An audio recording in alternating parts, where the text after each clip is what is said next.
Hey, hey, my magical friends. Welcome to another Witchful Ways podcast episode. I am Annika, offering you the insight, guidance, tools, and an amazing membership to allow you to live a magical life every single day. So we are at the end of April as I'm recording this, and at the end of this week on April 30th, we have a new moon, which is a black new moon, which also is in conjunction with a solar eclipse. So there's all kinds of energy that's happening.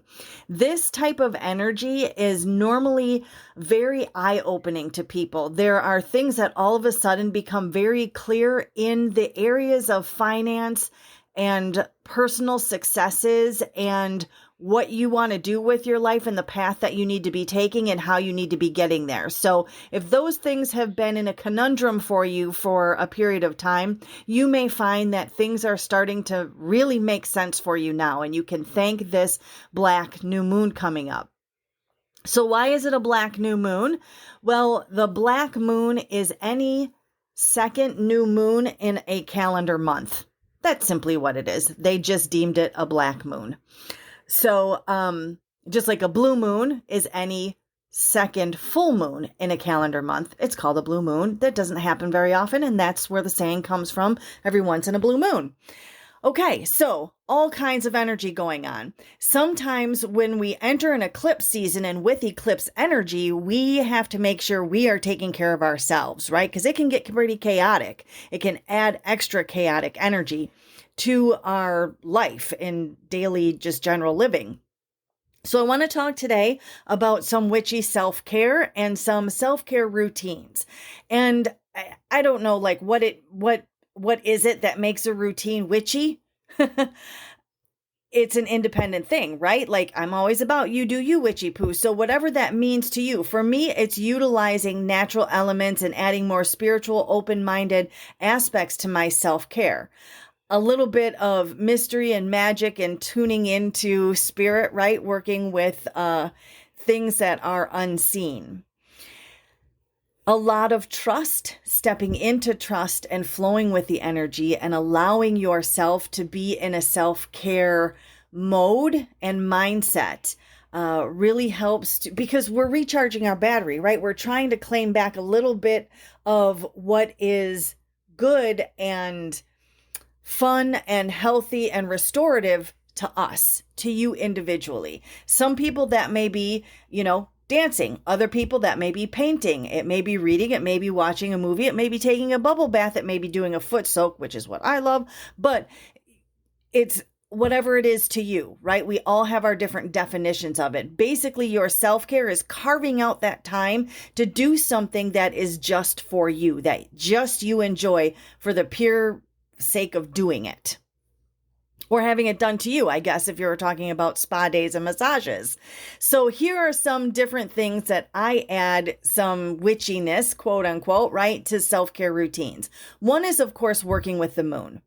This means that I usually work with two of the phases during the month. I mean, I work within them all, but I don't do anything, I don't want to call it spectacular, but extra, let's say, except for on the dark to new moon phase and the full moon phase. Okay. There are people that do 4 self-care rituals every month around the 4 main moon phases.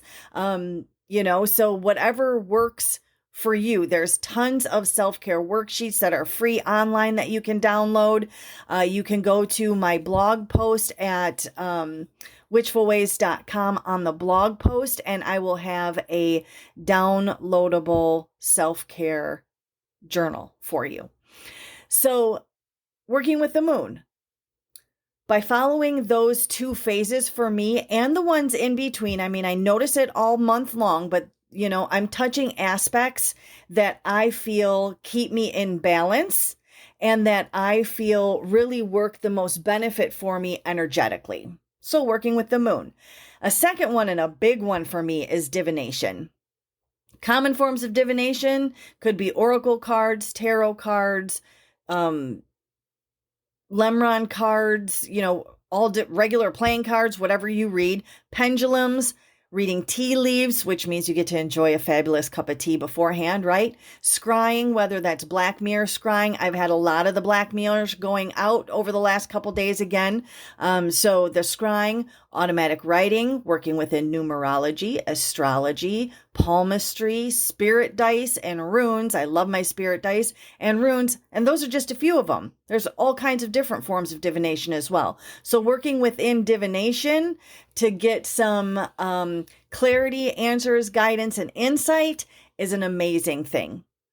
The next one is working with crystals. Some of my favorite crystals my absolute favorite crystals are the feldspars, which is labradorite, moonstone, the ones that have that inner flash to them. I love those. Those are my absolute favorite right now. But a small list of great crystals to work with would be black tourmaline is great for grounding. Hematite is also a great stone for grounding and protection. Amethyst is great to work with for clarity that comes through in your divination sessions. Selenite, connecting with your higher source, and it helps lift the energy and opens the pathway to higher communications. Rose quartz is amazing for helping you grow in love and for self-love and for calming yourself down as well. The next one is working with, guys, I'm big on this one, working with your spirit guides, familiars, and spirit companions. Every day, all day long. Do it. Like, they are your best friends that can see what you can't see. So why would you not take in their knowledge? Why would you not dive into learning how to connect and interact with that to be able to help you avoid just all the major pitfalls that can come up, and even just the little pitfalls that can come up? Getting yourself connected to and working with your spirit teams of guides, angels, ancestors, ascended masters, familiars, and spirit companions is absolutely essential, in my opinion, for living a magical life every single day. There is so much benefit to doing that. And of course, I have the custom companions, but you can work with your specific, team and your guides all the time. They're always there within energy. Play with your imaginary friends. Energy work and spells. Duh, right? The biggest witchy element that you could add to your self-care routine is working with energy. Everybody knows my formula, which is intention plus action equals magic. Seems pretty simple, right? There is a pretty short no-frills process of how to cast a spell if you're interested in that on the blog, that same blog, again at witchfulways.com. That tells you how to get clear, how to visualize, and to add an element of ritual. It really is that simple. You don't have to have a whole lot of tools. You don't have to have any tools if you choose not to have tools, or you can use what's right in your own backyard. As with all things, though, you are the true power and the magic. There is nothing more that you need other than your own clear mind, mindfulness, and intention to move energy to create your own reality. The next one and the last one is hearth and kitchen magic. So it's basically making your house a home and sanctuary by sprinkling love and magic throughout the whole thing. So if you're thinking like energy clearing, making cozy spaces, having plants, if you can keep them alive, and things change, because everything I brought into my house as far as a plant it perished for the longest time. About 2 years ago, all of a sudden I got my green thumb at, 48 years old. So it can happen. So plants, if that's, something that you connect with, intentional use of specific herbs and spices during your cooking, and decor throughout your home that inspires you, that allows you to connect with it emotionally. It's all magic. Your whole home is an altar.